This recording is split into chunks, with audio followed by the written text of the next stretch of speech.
Hey, how's it going? Hi, I'm Scotty West, and welcome to Absolutely Understand Guitar. Many of you have seen the introductory program that we put out before. This is actually number one in a series of 1 hour videotapes in which we hope to teach you everything about applied theory to the guitar. You're here to learn how to play the guitar. Wonderful choice, great instrument, a very portable little interesting little polyphonic instrument has become very popular in the second part of this century here as we pass into the new millennium, and for very good reasons. It's a really terrific little instrument, and everybody wants to learn to play the guitar these days, but a lot of people just never really get to where they understand what's going on in it, and so that's what we're hoping to do here, get you to really see how this thing works. It's easier than you think. Music is a totally knowable and understandable phenomenon, interestingly enough. It's funny, and a lot of times people don't believe that. We look at our great musical heroes and we think, they're these superhuman creatures that are doing things that we could never do. And the truth is, it isn't like that at all. There's no reason to suspect that you couldn't be as good a player as anyone you ever heard. The one thing is you got to kind of know what you're doing. And that's what we're going to kind of talk about today, about the basic things about how music works. Interestingly enough, we're not going to do an awful lot with the instrument for the first couple of hours here. And you'll see why in a couple of minutes. Part of that is because, see this thing right here in my hands right here? This thing isn't really the big issue anyway. This is just what I call the dumb machine. It's just a tool. Well, the place that music really comes from is your mind, and a lot of people just don't understand that. So, away we go. We got a lot to cover today. Let's see how we make out. We'll look up here at the board for a second. The very first word I always write down for people around here is this word. It's the word satisfaction. And isn't that a nice word? There's some statistics that you should probably know about. For every 75 people that start off to play a musical instrument at some point during their lives, only one of those people actually survives the initial novelty phase and has it become something that they actually do for the rest of their lives. And particularly as a teacher, I've always been kind of interested in why that is. Why do 74 out of 75 people fail to develop an ongoing relationship with their instrument? Well, some people go, well, maybe they didn't have the talent. And I go, I don't think that's what it is, really. I'm not a horrendous believer in talent. I mean, over the 15 years I've been teaching now, I must admit it comes easier to some people than it does to others. But I've seen dedication and motivation win out over talent 1,000 times. So other people go, well, maybe they failed to develop an ongoing relationship with the instrument because they just didn't work hard enough. Maybe they didn't practice enough or something. And I go, well, that could be part of it too, but I don't really think that's what it is either. I think it goes right to this word right here, right to this word satisfaction. I think the reason that 74 out of 75 people fail to develop a relationship with their instrument is they simply fail to get the payback that they deserve for all the work that they have to put into something. And it's like we don't ever continue doing something if it doesn't bring us any kind of benefit at all. So, how do you satisfy yourself when you're playing a musical instrument? Well, what we're going to do a lot through this program is we're going to be telling you various things, little pitfalls that you can avoid, that you might fall into that would rob you of satisfaction. And we'll look at a bunch of those as we go. One interesting big thing we're going to talk about is when I look around me at the people that I know that are going to play music for the rest of their lives, they all have one thing in common. They must be satisfying themselves. They all have one thing in common, and I guess that means that you're going to have to be able to do that too. And it goes like this. You gotta be able to learn songs just by listening to them. You got to be able to learn songs by listening, particularly when you're playing pop music, popular music. Now, I'm sure you're aware that such things are possible. You may even be able to do a bit of that yourself, and you may have friends who can just listen to this song on the tape or on the disc a couple of times and figure out how to play it. Now, the reason that this is so significant, people go, geez, isn't this like an advanced concept? Why is he talking to me about this right in the beginning? Well, I go, interestingly enough, if you get to the point where you can't do that, if you don't get to the point where you can do that, you may never really satisfy yourself enough to actually continue playing music. The reason is, particularly if you're into any obscure musicians at all, the chances of you actually walking into the music store and finding the sheet music for the stuff is not very good. You may be aware also that there are a lot of sites on the internet now where you can go, places like Olga and Harmony Hut, where you can go. These are websites where you can go and download sheet music for thousands of songs. But another problem with this is, even if you do manage to get your hands on the sheet music, what you're going to find out is a huge percentage of the time, this stuff is actually inaccurate. In fact, it's so bad sometimes that I don't even have any idea how these people actually even thought that this is how the song went. Fully 70% probably of the stuff that my students have brought me off the internet has been inaccurate. Like I say, sometimes just totally wrong. So how are you ever going to be a satisfied player if you can't play the music you like? And if the sheet music is inaccurate or unavailable, how are you going to learn to play the songs other than learning to play them by ear, learning to listen to music and figure out how to play it? And a lot of people go, isn't that hard? And I go, well, not really. It really is a lot simpler than people think. The one thing you got to understand, now we all have our friends that can do this now and then and on some songs and stuff, but if you'd ever like to get to the point where you can do this with any song that you might ever want to play, then you got to know what you're doing.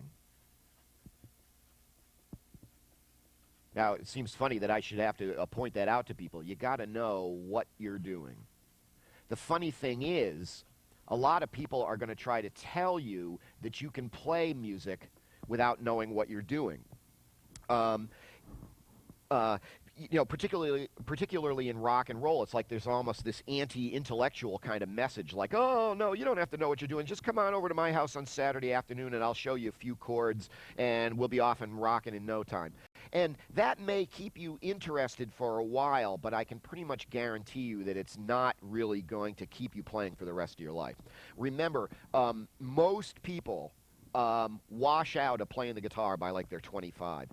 This is 74 out of 75. How do I know that? Well, for example, I'm 45 years old. It's 1999. When I was in high school, I graduated from high school in 1972, and it's like that was like the heyday of rock music. All my friends were playing music. They're playing guitar and bass and drums. We were all in the school band together. Now, here it is, 1999.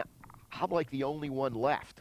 What happened to all those people? Well, that's it again. They just couldn't satisfy themselves. And they were able to figure out some songs for a while, and maybe you can figure out Nirvana, or maybe you can figure out,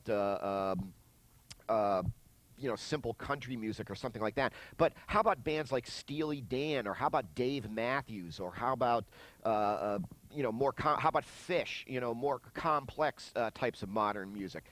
If you're ever going to get to the point where you can satisfy yourself by figuring out songs by listening to them, you got to know what you're doing. And it's a hard sell for some people. They don't want to believe that. Now, the only reason that people ever resist learning about music is for a couple of reasons, both of which I'm very sympathetic to.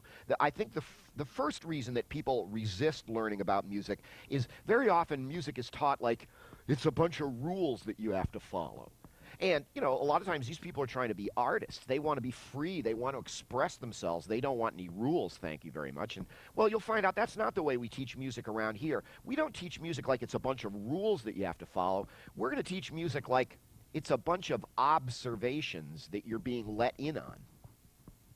The human race has been messing around with sound for tens of thousands of years at this point. We've managed to figure out some pretty cool things along the way, and the smart people wrote that down and started showing it to other people. You can go over in the corner if you want and flop around and try to, reinvent Western music for yourself, but probably all you'll ever do is just waste a lot of time. How do I know that? That's kind of the way it happened with me. As I said in my introductory tape that I'd been playing music since I was 6, and I really didn't get it till I was like 25. And that's when I began to figure out that the problem with the way they usually teach music is they give you the information in the wrong order. So you've got all these scattered facts about how music works, but you don't see how one thing connects to the other to the point where you get what I call the big picture. But you won't have that problem here. I can honestly say that in my private practice, if you will, here on Cape Cod, I never have anybody who doesn't get this. It's that simple. And so the first reason that people resist learning about music is it's usually taught like it's a bunch of rules. But we don't teach it that way. The second reason that people resist learning about music at all is they are under the mistaken impression that this stuff is horribly complicated, and they're afraid that even after somebody explains it to them, they're still not going to understand it, and they're just afraid of looking stupid, and they just go, oh, that's okay, no, I'm not even going to try. Now, a lot of times this comes along because maybe you've taken some music theory classes somewhere, and it's like, or you had private lessons when you were a kid with some guy, you know what I mean? And it's like they didn't really connect with you and give you the information that you need, and people often get traumatized about music education. It's almost like the word music theory strikes terror into people's hearts, which is really, in a sense, so sad, because music is a pathetically simple subject to understand. If an idiot like me can understand music, then anybody can. It's just, like I said before, it's a matter of getting the information in the right order. You're going to find this stuff absolutely fascinating. You're not going to have any trouble understanding any of it at all, because I think what I've nailed, I think what I've figured out is how to explain it to people in the right order. What that means is the stuff that you're learning today is possibly the most important stuff anyone will ever tell you about music. Nothing that anyone tells you beyond this point would ever really make any sense to you if you didn't understand this stuff that we're going to be talking about today. And, for example, right now, I'm saying they teach music, they give you the information in the wrong order. Here is the first thing that they should have told you about music. It's one of the most important things you'll ever learn. It goes like this. Music is a language.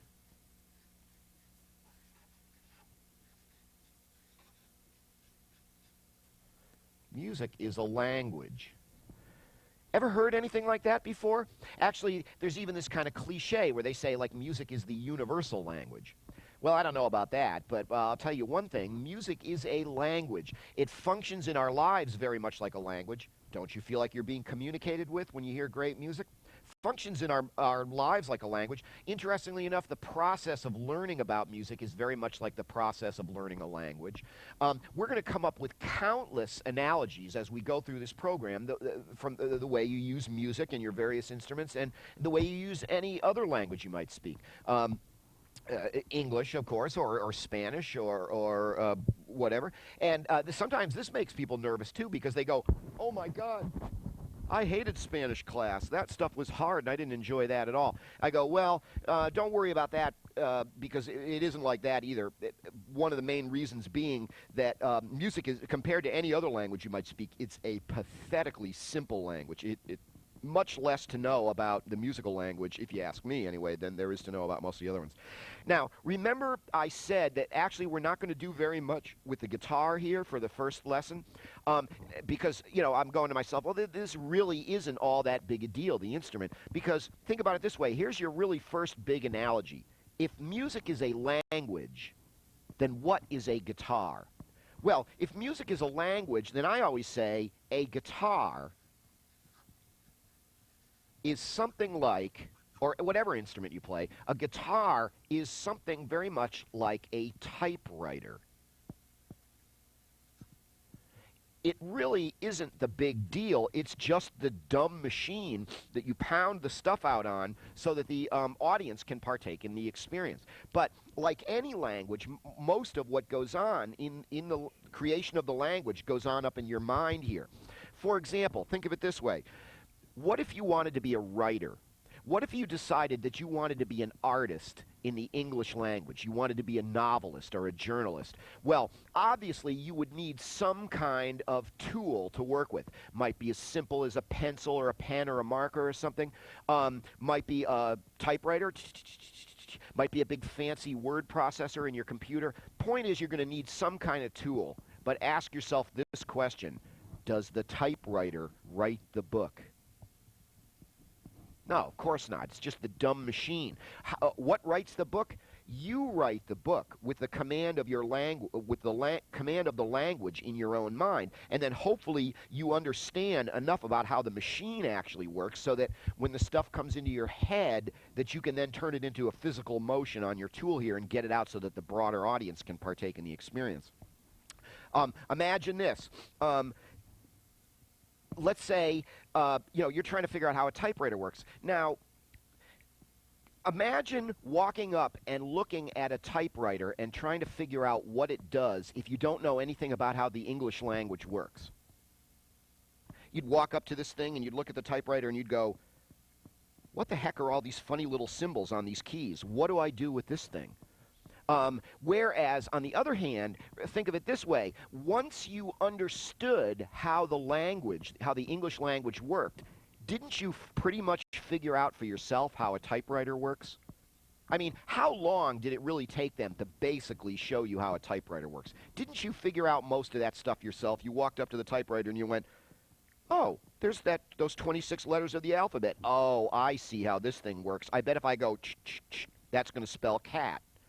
And you were right. Well, imagine getting to the same place on the guitar, that whatever musical stuff comes up in your mind, that you're able to figure out how to manipulate the machine there to get it out. It's really easier than you think, interestingly enough, because the really cool thing is the guitar as a machine. Here's my guitar here. The guitar as a machine is really not even a very complicated object at all. But the problem that most people have in playing the guitar is they go right to the instrument first without understanding any of the basic things about how the language works. And for the most part, they just they just don't get it. And you can only go on playing without understanding what you're doing for so long before you start to get bored with yourself. And like I say, most people have given up their instrument by the time they're 25. You know what the other really exciting thing is? Do you know how long it's going to take me to tell you everything you need to know about that physical object, about the guitar there? Once you understood how the English language worked, how long did it basically take them to describe to you how a typewriter works? About an hour, something like that. In our third lesson here, we're going to start talking about the machine, and in about an hour, I'm going to show you everything about how that machine works and more than most people who claim to play the guitar ever know in their entire lives, and you're going to find out it's pathetically simple to understand. How's that? Pretty exciting, huh? There is just, like I said, no reason to suspect that you couldn't be as great as any player you've ever heard. You just got to know what you're doing. Trust me on that. Now, the next thing we're going to write down it's just a funny little detail again. It really goes right to that word satisfaction again. It's just a funny little thing that escapes a lot of people, and it's one of those things that I think has caused people to bore themselves into giving up music a lot of times. You might get a laugh out of this because you might go, oh my God, I'm surrounded by pretend players. Or you might even go, oh my God, I'm a pretend player myself. You see, there's people who really play music, and then there's people who just sort of pretend to play music. And it's not their fault. Most people just pretend to play music because they never had anybody really point out to them what the simple difference is. So that's what we're about to find out. What do you have to do to be a real player? Well, there's two things. So my question goes like this. What two things do you gotta do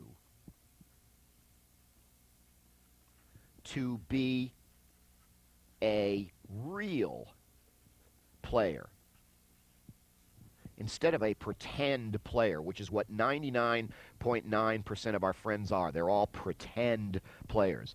Well, there's a lot of things you could say, but I'm sure one thing you'll agree on is that if you're going to be a real player, first thing you got to do is you got to be able to get to the end of the song. People go, huh? But do you have any idea how rampant a problem that is in the way most people approach their musical instrument, particularly now in the riff-oriented rock and roll world? Everybody seems to be, for a while anyway, just content to play little bits and pieces of things. Isn't the classic of all times the intro to Stairway to Heaven? I mean, how many times have people walked up to you and said, "Oh, I know how to play Stairway to Heaven"? And then all they do is play the first 20 seconds of that little kind of delicate part of the song like that. And my question is, in any kind of real sense at all, what good is that ever going to do you to actually learn little bits and pieces of songs? In the riff-oriented rock and roll world, we have things going on like this. For example, how many times has somebody walked up to you and said, "Oh, I know how to play Come As You Are by Nirvana," and they go like this.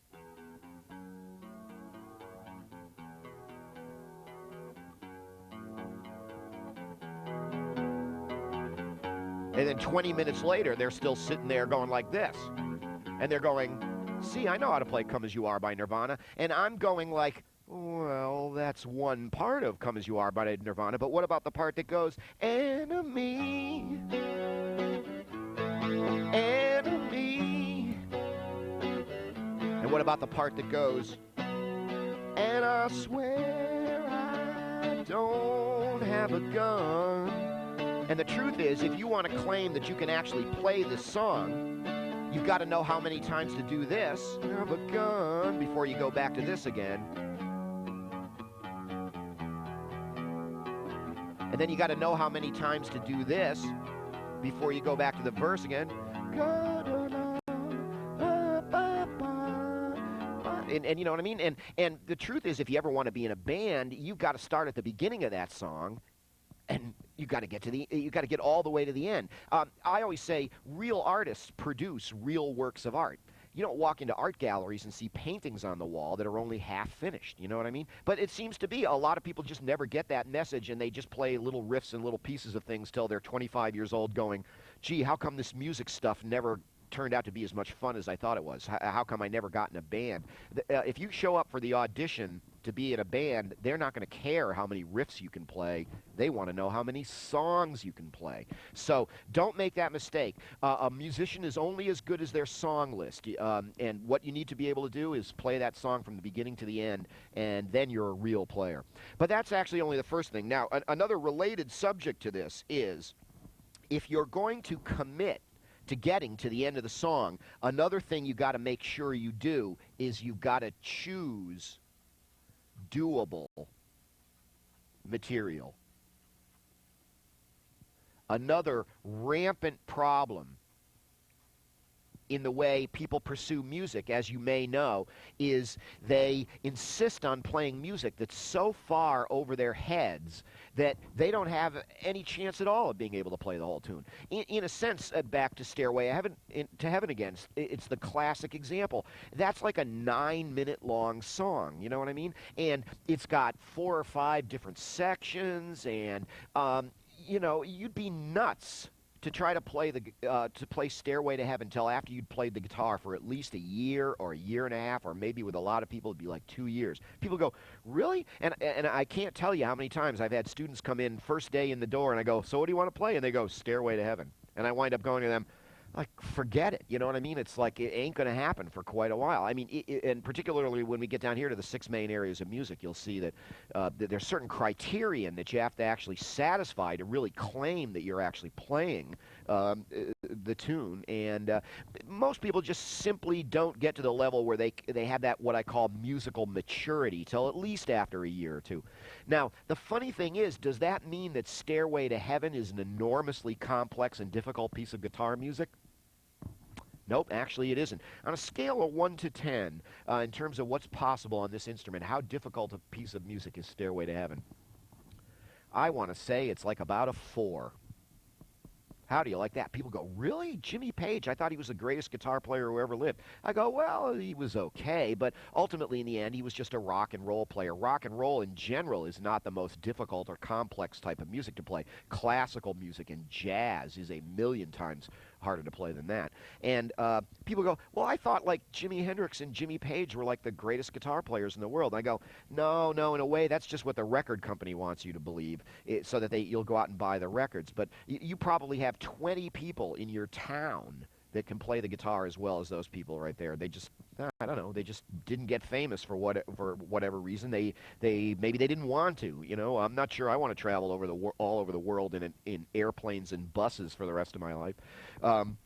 Anyway, so what you want to do when you're picking material is you want to try to pick stuff that's just not so far over your head that you can't do it. Like, how about Metallica? How about heavy metal? How about Slayer and thrash metal and stuff like that? Might be your favorite style of music, but you're not going to be able to play that without a lot of work. And like I say, you'll see more about this criterion that we're talking about in a couple of minutes here.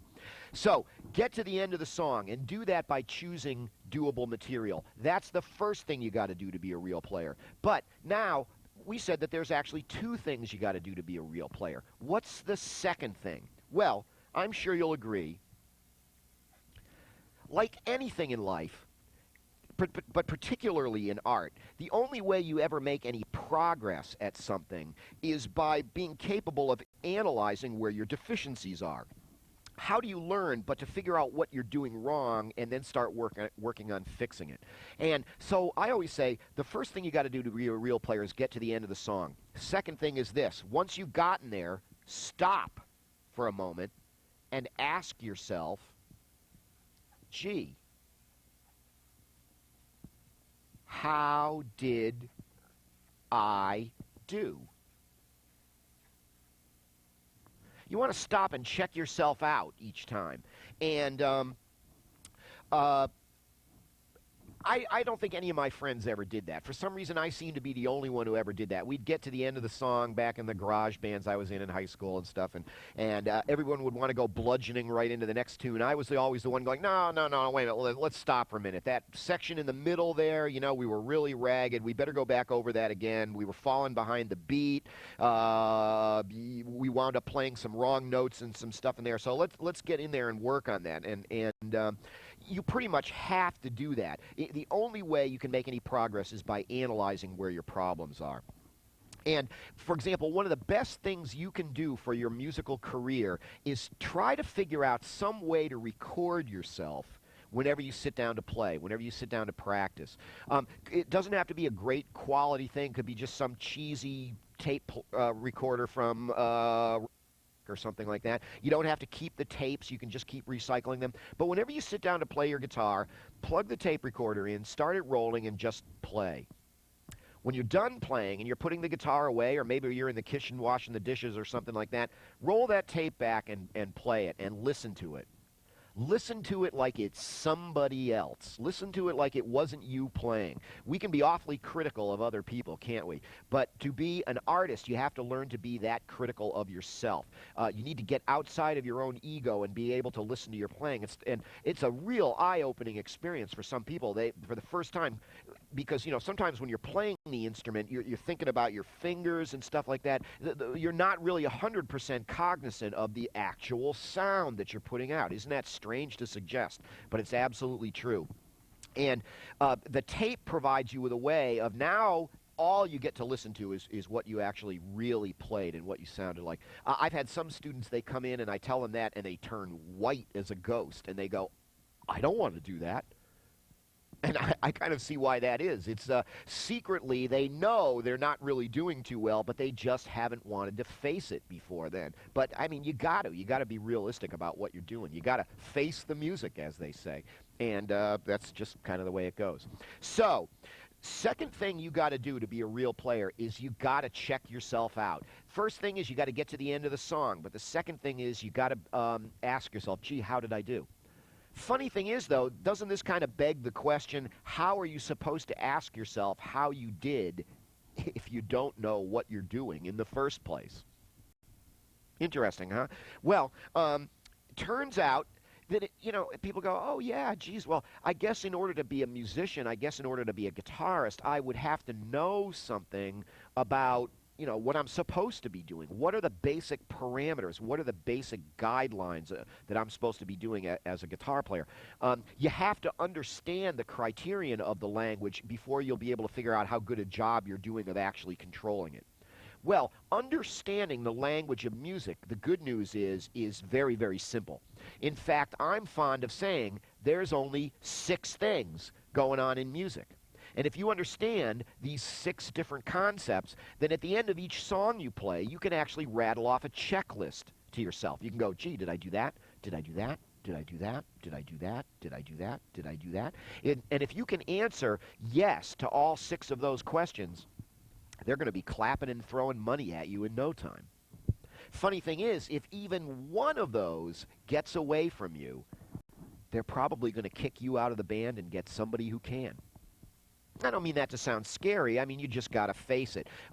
You might think you're playing music now, but you may not be. You won't be unless you're satisfying these 6 things. And this leads right into our next big concept, which I call the 6 main areas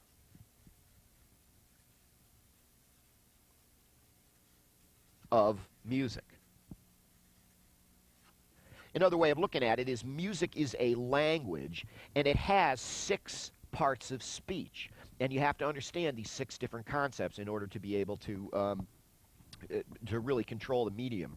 Now, I used to ask people what they thought the big concepts in music were, the nuts and bolts things that you have to know to play music. But I actually gave that up quite a while ago because I'll tell you, in the 1,000 students I've had at this point, I never had one person who was able to actually walk in and rattle off all these 6 concepts. Isn't that weird? It's kind of scary. I've had a couple of people that were close, and so I'm not going to ask you what you think the 6 main areas of music are, but I'll give them back to you in a sense, almost in order of like popularity, what people used to say to me the most often. You can just judge for yourself whether these would have been the same things you would have said. We're actually going to start down here with number 2. And for example, when I used to ask people, what do you think the big nuts and bolts concepts are in music, very often the first thing that would come out of people's mouths is they would say something about the beat. Or maybe they would use words like tempo or timing, stuff like that. Kind of a fairly imprecise musical term there, but I knew what they were talking about. Particularly here in the rock and roll world, it seems that everybody understands that music has something to do with the control of time. You know what I mean? All music has a pulse.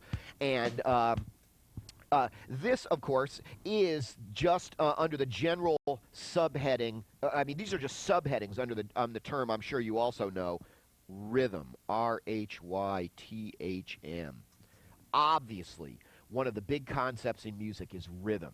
So, now, interestingly enough, this column over here on our chart is going to turn out to be the most important column because this is going to turn out to be that checklist that I mentioned. So, obviously, at the end of the song, you've got to stop and ask yourself, gee, did I keep with the beat? Question mark. Did I keep with the beat? If you did, they're going to be clapping and throwing money at you in no time. If you don't, the big hook is going to come and pull you right off the stage. You know, I always say there's no fooling Mother Music. There's people that can do it and there's people that can't. And interestingly enough, there ain't a lot of big gray area in between. You have to satisfy these 6 criterion or you're not going to satisfy yourself or any of your audience at all. Good news is rhythm is not a terribly difficult subject to understand. Again, if it's explained the right way, it's pretty simple to see how it works. And we'll be talking about that in, I think it's like lesson 6 or something like that. We'll be getting into that. But anyway, we'll leave that one for right now and go on to the next one. Number 3 down here, for example, oftentimes when I ask people what the 6 main areas of music are, very often they would look very confused because no one's ever really forced them to think about this before, and they go, sound. Music is about sound. And I go, well, okay, I like that. That certainly is true. But that's terribly, terribly broad, isn't it? We're going to have to get a little bit more specific about that as we go. And interestingly enough, we're going to leave this one for right now, talk about it at the very end. Because another thing you'll notice is I've actually left out number one up here, too. That's because number one is like the largest area of music. This is the one that we have the most to learn about. And you'll find that a lot of people actually have kind of a fundamental confusion about the relationship between number one and number three. And it's a little easier to see that once you understand what number one is. And we'll get there in a couple of minutes. But now, let's go down here to number four, the fourth main area of music. Yes, music is about sound. Music is noise, pure and simple. And as such, music has all the same qualities and parameters that any old sound has, like trucks rolling by, airplanes flying overhead, dogs barking, babies crying, trash cans falling down the stairs. It's all noise, and music is just simply noise too. I think it's just fair to say that when we humans play music, we take noise and we very precisely try to control it.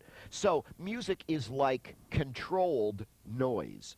And if there's one thing you can say about any old noise you ever heard, they all have a particular degree of loudness, volume,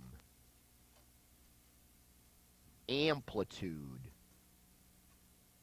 whatever you want to call it.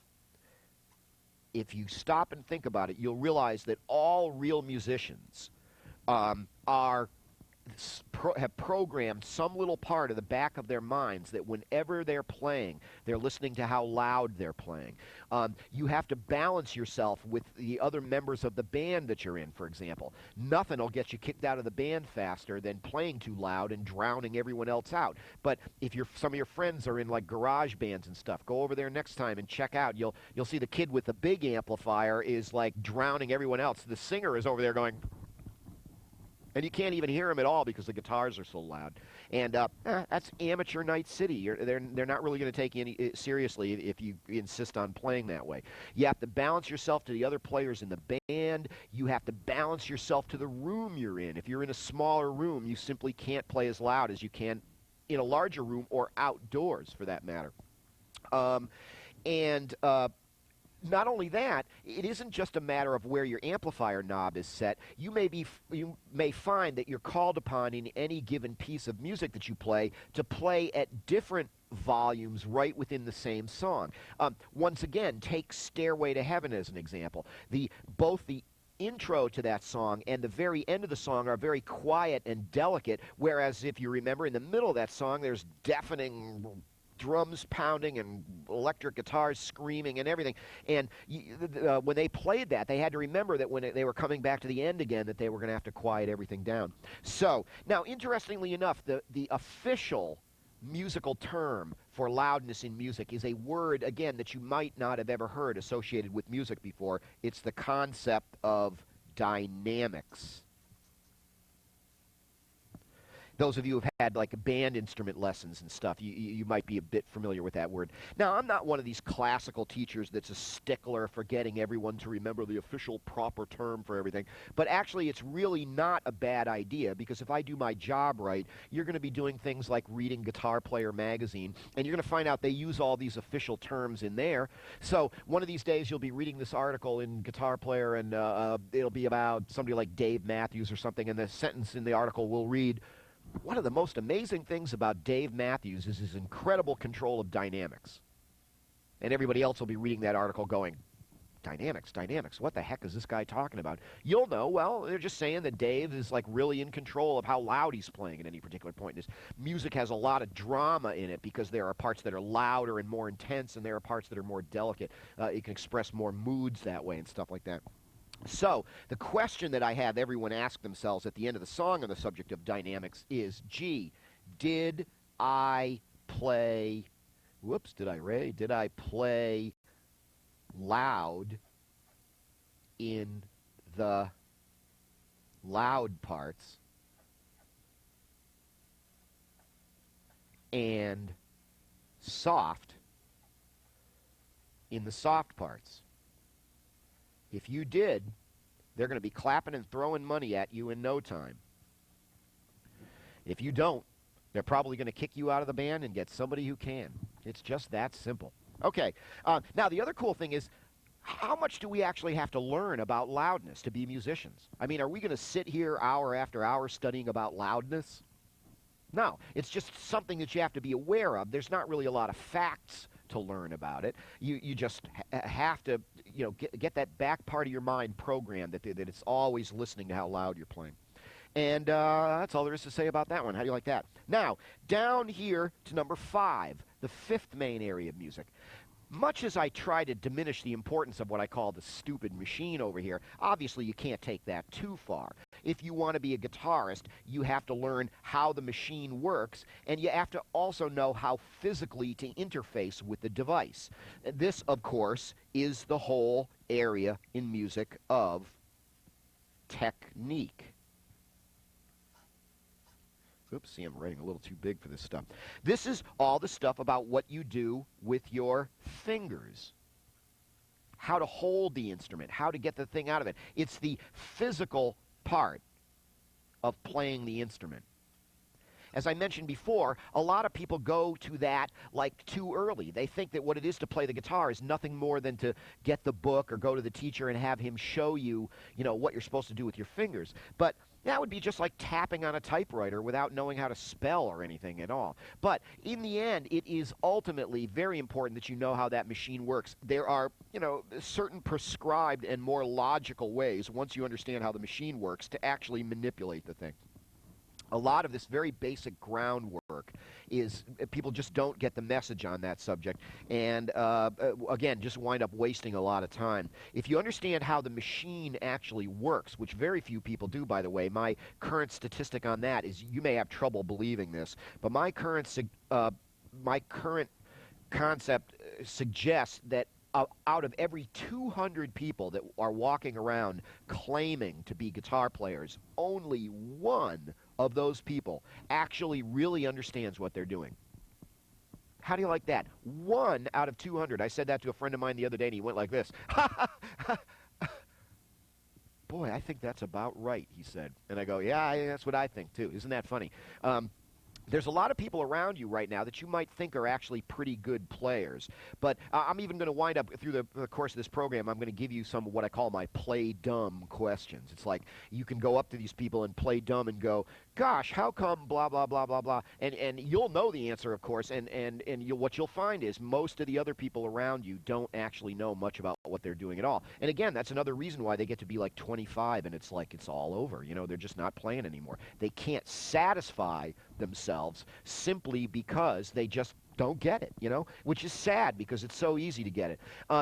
Do you know how long it's going to take me to show you everything about this machine and about how you need to move around on it? It's going to take about an hour, as I said before, because it's just like a typewriter, and it didn't take you that long to actually figure out how it works. And it's very compelling. You'll actually see that there's nothing to understanding the guitar.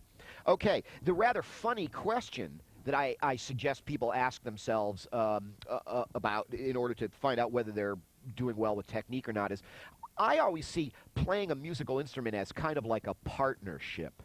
There's you and there's the machine. And we all demand things from the machine, but what a lot of people don't understand is the machine demands things from you, too. And it's like you're looking at the guitar going, well, you better sound good and play all the right notes. And the funny thing is the guitar's looking right back at you going, oh yeah? Well, then you better figure out how I work and you better learn the right way to hold me. And the funny thing is, most of the people you've ever seen in your life hold the guitar completely wrong. How do you like that? You're probably holding the guitar wrong. I'm not going to say there's an absolute right way and wrong way to hold it, but very few people ever go back to their old way once I show them the right way. We'll be into that in lesson number 3. But the rather funny question that I suggest people ask themselves at the end of the song is about this partnership thing. Gee, did I cooperate with the machine? I hate to reduce your nice new guitar you just bought there down to a soulless piece of wood with some wires stuck to it, but the truth of the matter is that's basically all it is. And you're the one that's creating the music by how well you can control the language and how well you physically learn to control the instrument itself. And again, it's much simpler than most people think. You just got to get the information in the right order. Okay, down here, number 6, the last main area of music down here is that nasty subject of notation.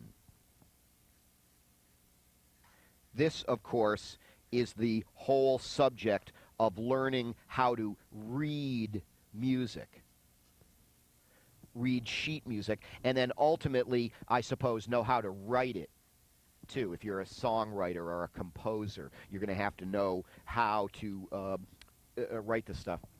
Now, I leave it up to each one of my students how seriously they want to get involved in their reading. The truth is, if you ever want to be a number 10 guitar player, you're going to have to learn how to read, and you're going to have to learn how to read well. But who the actual number 10 guitar players are and the ones that you might be thinking are the number 10 guitar players are probably vastly different. Who have you been told, or who do you believe are the great guitar players of all times? Well, some of the names I get all the time are people like Jimi Hendrix, of course, Eddie Van Halen, Stevie Ray Vaughan, and on and on. You might have your own personal favorites, too. The funny thing is, once you really understand the history of the instrument, you find out that all these people are grouped somewhere between like 4, 5, 6, 7, 8. They really aren't. And so people go, well, then who are the number 10 guitar players? Well, most people have never even heard of them. I didn't bring it today, but I have a little board that I have with pictures on them. There are people like maybe Pat Metheny and Frank Gambale and Larry Coryell and John McLaughlin, Herb Ellis, Barney Kessel, Joe Pass, on and on and on. Mike Stern, John Schofield. And people go, I've never heard of these people. And I go, well, basically they're all jazz players. And people go, oh, well, you're just saying that because you like jazz more than you like rock and roll. And I go, well, no, that actually isn't it. The thing is, what is jazz? Well, if you ask me, jazz can be summed up in one word. Jazz is more. Jazz guys know more chords. Jazz guys know more scales. Jazz guys know more music theory. Jazz guys usually go to school, and a lot of them have degrees in music and stuff like that. They practice more hours a day. They learn how to read, because you really can't get to the point where you can control a complex style of music like jazz without knowing how to read. So what I'm saying is, if you ever want to be a number 10 player, you are going to have to learn how to read music. But if you're interested in those people that I talked about before, the Jimi Hendrixes and the Stevie Ray Vaughans and the Eric Claptons and stuff like that, I hate to hear myself say this, but over the experience, over the years I've been teaching, I have found that if I beat people over the head too much with their reading sometimes, particularly when all they want to play is rock and roll, that I just wind up boring them. Because learning how to read music is a relatively difficult thing to do, and it takes some work. And in fact, a question I get all the time is, why is learning to read music so difficult? Couldn't they make it any easier? And I go, probably not, actually. It's a very sophisticated and subtle little system which has evolved over the centuries, and it conveys an awful lot of information with relatively little clutter on the page. And I don't know whether, if we had it to do over again, we could ever come up with anything better than that. It's actually pretty good. So people go, well, then why is it so difficult to learn to read music? And it's right back to this thing again. Music is a language, and it's difficult to learn to read any language. You didn't learn to read the English language overnight, did you? How long did it take you to learn to read the English language? Well, you might have started watching Sesame Street when you were in preschool, and then you went to kindergarten, and they started to get you to really nail down the alphabet. And then you're in first grade, and they're showing you how to spell words and start to form your first sentences. And then you're in second grade, and they're sending you home with vocabulary and spelling and grammar, stuff like that. And then you're in third grade, and you're writing book reports, and you're in fourth grade. For most of us, it's like fourth, fifth, sixth grade before we ever get to the point where we could just read anything that we want. And the sad truth is that's pretty much the way it is with to learn how to read music too. You have to realize it's going to take time. It might be a little boring. The rewards are definitely there if you do it, and we will certainly be talking about notation through this program. But another thing you'll want to know is, we're not going to cram that down your throat if that's if you're not interested in playing the more sophisticated styles of music. Oh, by the way, a thing I meant to mention earlier is another promise I make all my students is I am not going to fill your head with a bunch of dumb junk that you don't need to know anyway. I'm not going to try to turn you into a jazz player. I'm not going to try to turn you into a classical guitar player. This program is simply about the basic stuff you need to understand in order to play popular music. So, you've got to know what you're doing, as we mentioned right up front, but it's not like this is, oh God, this endless stream of useless information. You're going to find that everything in this program is pertinent to exactly what you want to do. So, the sixth main area of music is notation, and the question we might like to ask ourselves at the end of the song is, how is my reading coming? It's not really a song-by-song question, the way some of the other ones are. But I'm going to have to make those boxes a little bigger, aren't I? How is my reading coming? Not really a song-by-song question the way the other ones are, but very important. You should learn how to read. Another question people have about reading, too, is they go, well, my last guitar teacher, all he did was he stuck me in an exercise book and made me play Mary Had a Little Lamb and Twinkle, Twinkle, Little Stars until I was so bored and sick of it that, that I just couldn't stand it anymore. And I go, in a way, that's pretty much the way it has to be. Remember, you didn't start off reading Shakespeare. The first stuff you ever read was stuff like See the Cat Run. You know what I mean? So when they stick you in the exercise book and make you play Mary Had a Little Lamb, that's because you pretty much have to start there, because playing Mary Had a Little Lamb in the musical language is something kind of like equivalent to See the Cat Run in the English language. And the only way to get there is get in book one and work your way through book one, and then you're into book two and it's a little more complicated, then you're into book three and book four. You'll probably be in book five, book six, book seven of any given Mel Bay or whatever Learn to Play the Guitar book series before you can pretty much count on being able to play anything you want, and that may well be 3 years from the day you start. And that's actually if you get in there and work on it fairly difficult, in a dedicated kind of fashion like that. So anyway, that's the whole subject of notation. Now, up to the top here, this is the big one. We've been saving this almost for last. This is the big one. This is the one you have the most facts to learn about. Remember, the things that we've talked about so far, like rhythm. Yeah, there's some stuff to know about rhythm. Dynamics, we said, gee, loudness, there's not a lot to learn about that. We said you'll learn everything that you need to know about technique in just, an hour or two. I mean, there's advanced stuff that you can learn later on. Notation is an ongoing thing, but as I said, it remains to be seen how seriously you're going to get involved in that. This one up here, number one, this is the big one. This is the one that you have the most facts to learn about. The good news is this is also the most fascinating area of music. This is the one that most people are so confused about that they don't even understand that this is what they're confused about. And I always introduce this one by suggesting that when I used to ask people what the 6 big concepts in music were, very often they would start rattling off a whole bunch of words at me, thinking they're telling me the 6 main areas of music, but are actually rather surprised to find out that all they're doing is rattling off a bunch of subheadings under this area up here. And many of these things are words that you're going to know. Many of these things are the very things that you came here to learn about. You didn't necessarily think we were going to be talking about loudness, did you? But these very often are the very things that people come to learn about. And so they start saying things like, well, okay, yeah, the 6 main areas of music. I'm 5/6 of the way through what music is about at this point, and I haven't even said anything yet about what notes you play, which is a pretty important concept. We all know that when you're playing music, what you do is you play notes on your instrument. I haven't said anything yet about chords or scales. both of words, those you heard about. I'm sure you came here wanting to learn about chords, and indeed you will. Scales. I haven't said anything yet about melody and harmony. All four of these words I'm sure you've heard of before. Another very important word is the word intervals. Now we're starting to get into some that you may not have heard about so well.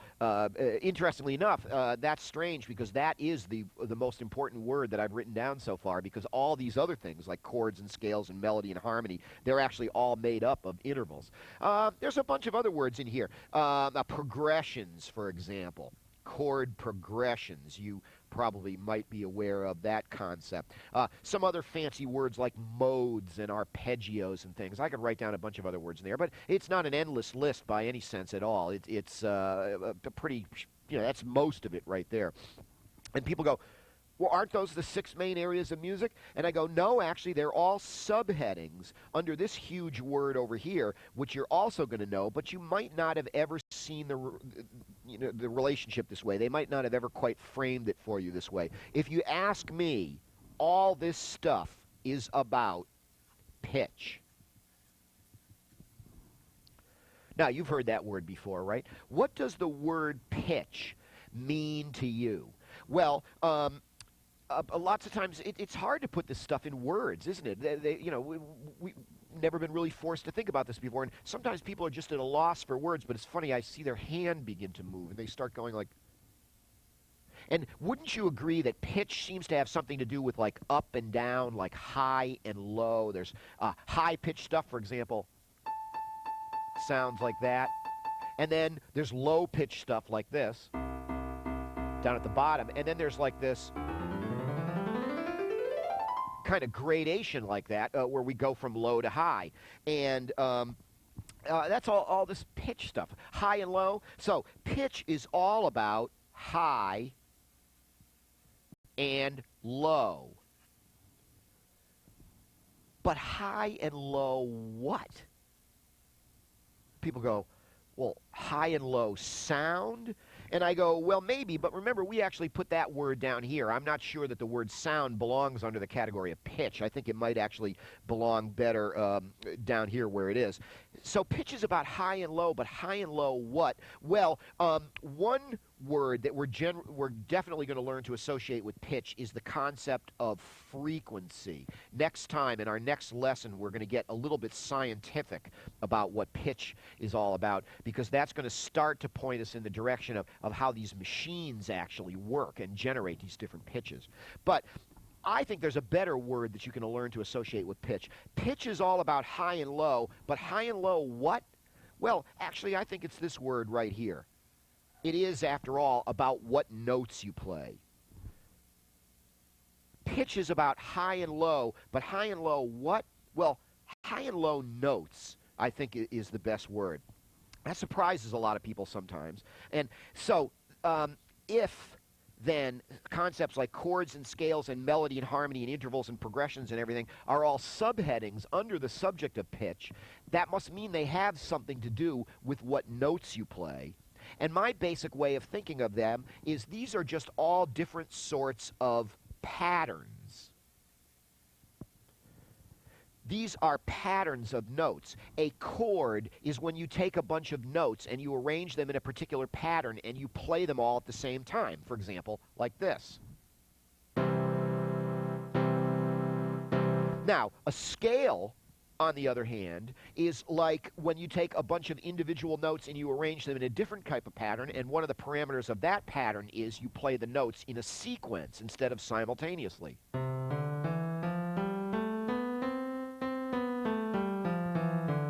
And another kind of language analogy to this is then, if music is a language, then these different patterns are in a sense very much like words. And music as a language, oh, excuse me, music as a language has an alphabet. And we'll be talking about that next time, too. And all you do, just like when in the English language, when you want to spell a word, you take your 26-unit English alphabet and you select certain units out of it and you arrange them in a pattern. In English, we call that a word. In music, we call them things like chords and scales and melody and harmony and all that sort of thing. So, we've done a lot of talking about pitch. We have a lot more talking to do about pitch. But it all comes down to one simple question that you have to ask yourself at the end of the song, particularly if you think that the operative word is it's all about what notes you play. Then, of course, at the end of the song, you've got to ask yourself, gee, did I play? Yeah, I keep doing that, turning a P into an R. Did I play the right notes? Question mark. So pitch is all about what notes you play and what patterns you arrange them in. Now, we still quickly have one more area of music to talk about. I introduced that one like this. I'm going to produce two musical things right now. See if you can tell me if these two things are the same pitch. Ready? Here we go.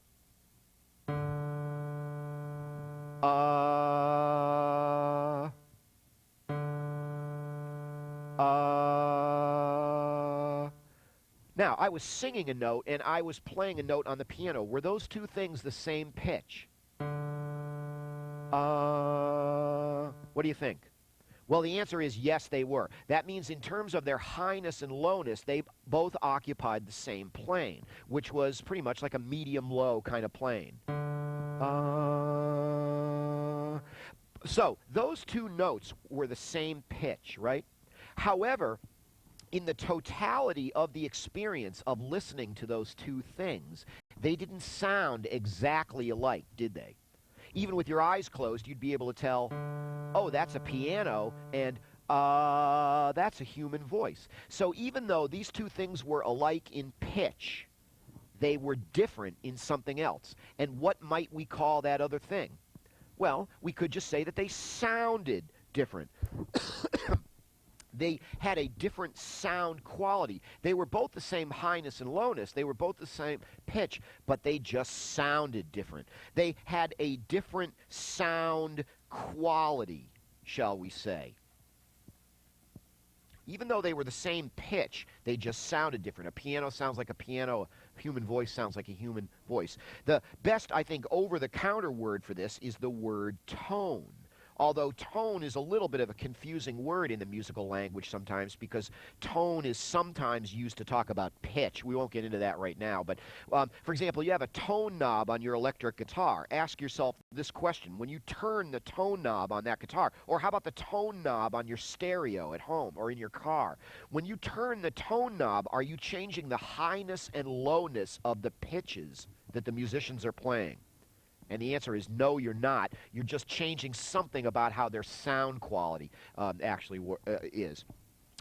So concepts like EQ, equalization, tone controls on your instrument. The word instruments belongs in here. What, after all, is the difference between a saxophone and a trumpet? Do saxophones and trumpets play different notes? No. In fact, you might as well sort of look at it like all the instruments, at least in the Western world, all basically play the same notes. They're all typewriters, and they all have the same alphabet on the keyboard. So what is the difference between a saxophone and a trumpet?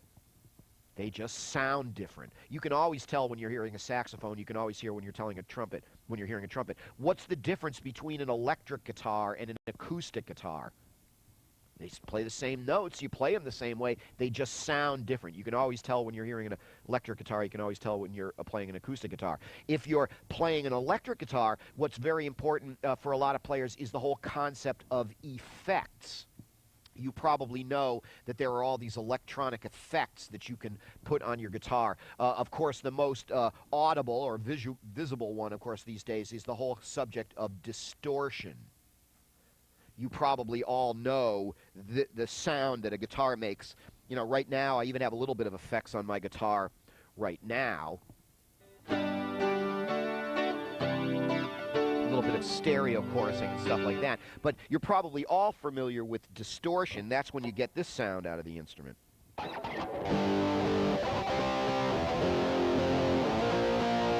That's that overdriven kind of distortion sound that we associate with rock and roll. And the truth of the matter is, not only do you have to worry about what notes you're going to play, you also have to worry about the quality of sound you produce. You have to have a decent instrument. You have to have a decent amplifier. You have to have the right types of effects. If you show up at the heavy metal band rehearsal with your acoustic guitar, you're probably not going to last too long. You need to be able to generate whatever sound that they ask you to play. So, the official musical term, by the way, is another one of those ones that you might not have heard before. It's the whole concept of timbre, spelled B-R-E, timbre. Have you ever heard that word before? You might have, and just didn't know what it was.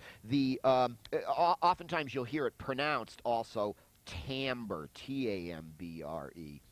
When you hear that word, you know that they're actually talking about not the pitch of the highness and lowness of the notes you're playing. It's actually the actual quality of sound you're producing. Should I play this on an electric guitar? Should I play it on an acoustic guitar?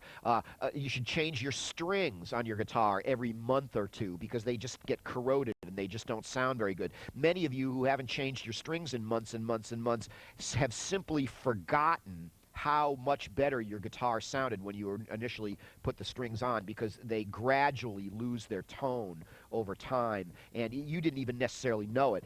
Before you change your strings next time, if your strings have been on for a while, play the guitar for a few minutes before you change them and try to remember what it sounded like. Then change your strings, and you'll go, oh my God, what a difference. And because lots of times it happens so slowly we don't notice it. So, our last question that we have to ask ourselves at the end of the song is on timbre here. It's, of course, how did I sound? And that's a totally different question than did I play the right notes? How did I sound? Did I play the right notes? These are two completely different questions, and a lot of times people have just never been able to really make that distinction for themselves. So, there you go, 6 main areas of music. That's all there is to it. For you to be a real musician, for you to be a real player, there's only 2 things you've got to do. You got to get to the end of the song, and you got to be able to answer yes to those 6 questions over there. If you do, they'll be clapping and throwing money at you in no time. If you don't, they're going to kick you out of the band and get somebody who can. And it's not a big deal, is it? All you should really try to do is spend a little time trying to remember, trying to memorize these 6 different concepts. If you were one of my students here in person, when you came back next week, one of the first things I would do, and I'm not a real high-pressure guy, but we would just have to go back over it again, I suppose, would be, okay, you tell me, what are the 6 main areas of music? Give me the official musical term. Give me like a one-word kind of descriptive term to make sure that you understand what the concept is. And then possibly most importantly, tell me what that question is that you have to ask yourself at the end of the song. Really, that's all there is to it. Pretty cool, huh? Okay, now we'll just take a minute and set you up for our next lesson. It'll be lesson number 2, and you'll want to look at your in your booklet there, and you'll be looking at sheet number 2 next time. What next time is going to be about is all about pitch. As I say, that's the largest area of music, and a lot of facts to learn about it, but as I said before, the good news is it's absolutely fascinating. And how was that? Pretty good, huh? Wasn't exactly what you were expecting. You thought I was just going to plop that guitar in your lap and start showing you how to move your fingers, but trust me, that would have been just pretty much pointless. And other cool thing is, did you have any trouble understanding anything I said today? I mean, isn't this pretty much like common sense? Really? You know, is there anything terribly difficult here? No. And the good news is, it doesn't get any harder than this. If you understood what I was talking about today, you're going to understand everything that I'm talking about. Some of the stuff, when we get further along, is going to be a little dense and a little more complicated, and you may have to go over it a couple of times, but none of it is really very difficult at all. So, hope you enjoyed that, and we look forward to seeing you next time. And I'm Scotty West, and enjoy yourself, and we'll see you next time on Absolutely Understand Guitar.